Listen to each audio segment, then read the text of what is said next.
Et meie kaunis isatalu on siis nüüd maha müüdud, jah? Ma mõtlesin, et sa... Ei tulegi enam Pariisist tagasi. Siin tundub vähemalt maalimiseks sobilik pinnas olevat. Pool isatalus kuulus ju mulle. See koht siin hästi saadud. Ja Liis, ta on ka hästi saadud. Ma võiksin ikkagi maalida. Pole vaja, Toomas. Teie mehed arvate, et kõik on teile vabalt vahtida ja krahmida. Sooelu võib pähe hakata, sille käib igasugu aurusid. Olge ettevaatlik. Ütle, mis mees see Madjak kõige on? Teise perekonna asjad ei puutu meisse. See ei lõpe ennem, kui tüdruk on laukas.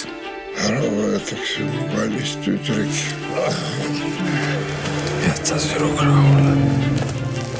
Tulid meid rumalaid õpetama. Kuidas saab kedagi vastu tahtmist ära lubada? Sellega on mul õigus su hing välja võtta. Sa oled pehmeks muutunud. Tüdruk on sulle lubatud. Miks sa tulid? Tõesti?